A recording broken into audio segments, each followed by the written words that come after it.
My name is Becca Tolman. I am originally from Salt Lake and currently live in Provo. And my business is called Impulsion Images. It's an equine photography business, which a lot of times people say, what business? And it's horse photography. So I'm a horse photographer. Everything I did was self-taught. YouTube's an incredible resource for learning just about anything you want to learn. And even though I couldn't find videos that were specifically about swapping ears, because in horse photography your ears need to be forward, there were videos on swapping faces, right, and family portraits. And so I would watch a video about how to swap a face and then apply that to swapping a horse's ears, or fixing a human's flyaways and then fixing the horse's hair on their chin.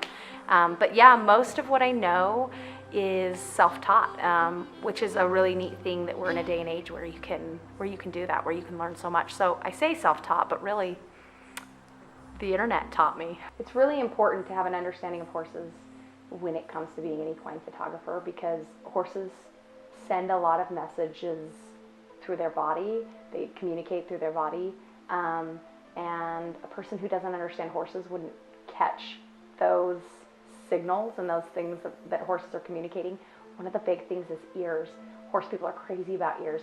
When you go to a horse photo shoot, you'll see people dancing around and singing and throwing sand and tossing paper and playing with stick horses, and that's all to get a horse's ears forward. When a horse's ear is back, a lot of times it shows disinterest, or if they're pinned, down towards their neck, it shows that they're angry. And people don't want to remember their horses disinterested. They want their eyes bright, they want their ears forward. So that's one thing, just being aware of what the horse is communicating through their body language. Also understanding how to stand their bodies up the right way, making sure that their legs look straight.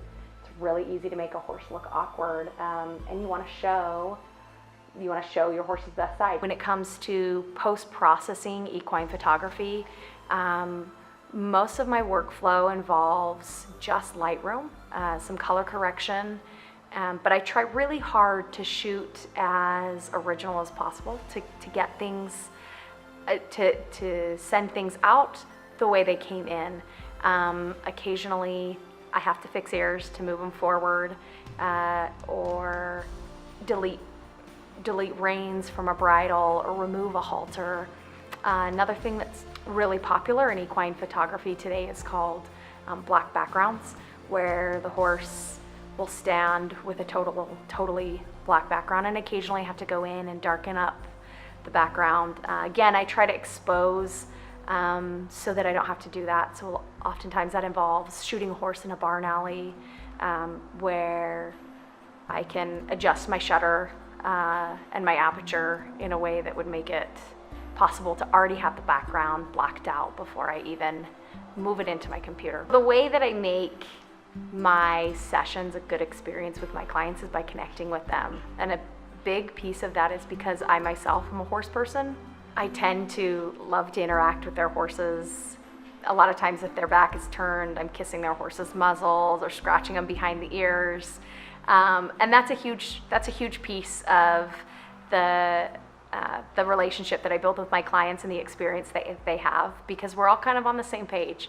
We love these animals. We're very dedicated to them, and in a way, it just kind of bonds us. I never walk into a shoot with set poses or exact things I want. It's always about getting to know that horse and that person, and then things just kind of come together. It's a really unique thing. I was contacted by Horse Illustrated. They were looking for a cover for their magazine, and they asked me to provide them with a portfolio, which was really neat.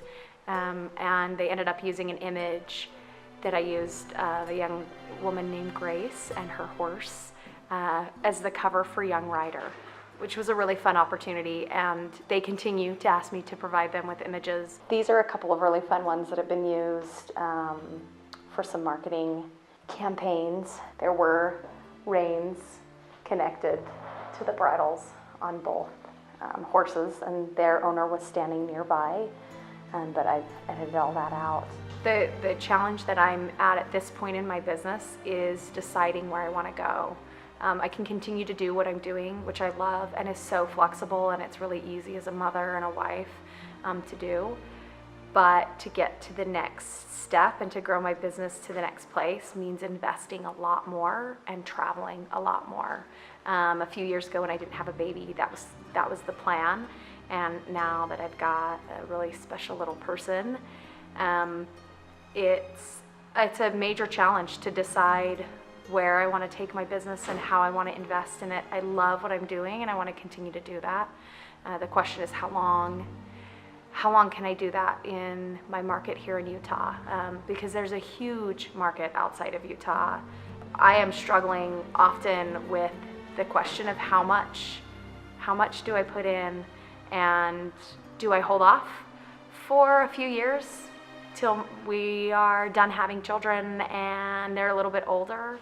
Or do I make a push and do we take the jump and my husband quits his job and we like go at this like we never have before and really invest? That is something that we discuss probably daily, deciding where I'm going to take this business, because I never imagined it would be here. My husband often says, can you imagine what your business would be if you ran it like a real business? Which is sort of a funny thing to say, but being an MBA, he talks about like if we did A, B, C, and D and really hit this hard, but is that what I want to do?